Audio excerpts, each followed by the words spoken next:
Urdhëroni, përshëndetje, mirëmëngjes.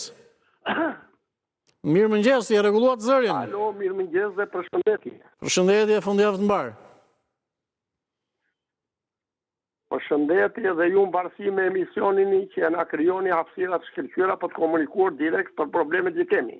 Ju dëgjoj. Për të futur direkt në temë. Po. Ta mbarë vesh gjithë populli shqiptar. Tema e ditës sot i dedikohet për zvendos kryeministrin. Për skandalet, për gjitha këto gjëra. Të gjitha këto gjëra.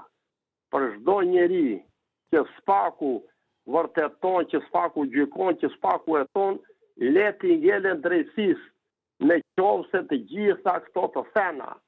Dalën fakte të shkojë atje ku e meriton, kushdo qoftë, zvendos kryeministër, kushdo që tjetë. Populli shqiptar asnjëherë nuk i mbështet kur hajdutët ata që na kanë vjedhur gjakun dhe djesën e këtij populli. Por mbi të gjitha qëndron spaku, drejtësia, që është pa drejtësia më e madhe që i ka bërë këtij populli shqiptar, gjë nga krijimi i saj deri më sot, ishte ngritur dhe u ngrit për të gjykuar krimet e rënda shtetërore, o nderuari gazetar. Zotri, krimet e rënda shtetërore janë vrasjet. E urdhë. Që u marr se po mendoja, duke u dëgjuar edhe po mendoja në fakt. Ore, pse ne këtu në Shqipëri, ata që kanë poste gjëra, kemi kaq të vështirë dorëheqjen, me pikatore janë ata që kanë dhënë dorëheqjen. Dhe të marr thjesht dy shembuj. Një nga partitë politike dhe një për pozicionet publike. Në Kosovë, jo, më lejo të mbaroj pak sekonda. Memli Krasniqi në Kosovë, së pari, për të mos shkuar larg, kryetari i Partisë Demokratike e dha dorëheqjen nga partia. Se edhe këtu kemi rast ne, me partinë. Dhe u morë në hetim, u morë në pyetje kjo Federica Mogherini, që është e njohur dhe për ne shqiptarët, rektore Kolegjit e Evropës. U lirua, u morë në hetim, dha ajo dorëheqjen. Këtu tek ne s'ka shans më t'japi kush dorëheqjen. Mirë, keq drejtësia vazhdon apo tjerë. Nuk po themi ne këtë, nuk po i bëjnë të fajshëm, si bëjmë dot ne. I bëjmë vetëm gjykata dhe provat. Por, e çështje morale tjerë, se njëri dorëheqjen këtu tek ne. Pse? Nëse u shpjegova qartë.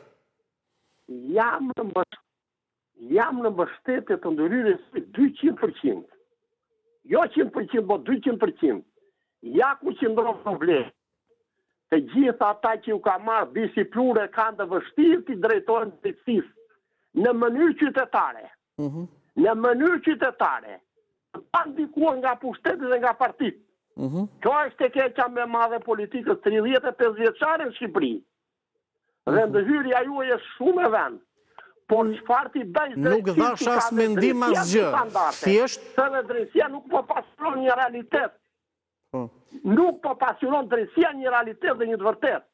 Kur ti e ke krimi dhe kriminalin që ka vrarë, o nderuari gazetar, që ka mashtruar Shqipërinë, që e ka djegur, që e ka shkatarruar për 35 vjet, dhe ti thotë është në hetim. Çfarë hetimi kërkon?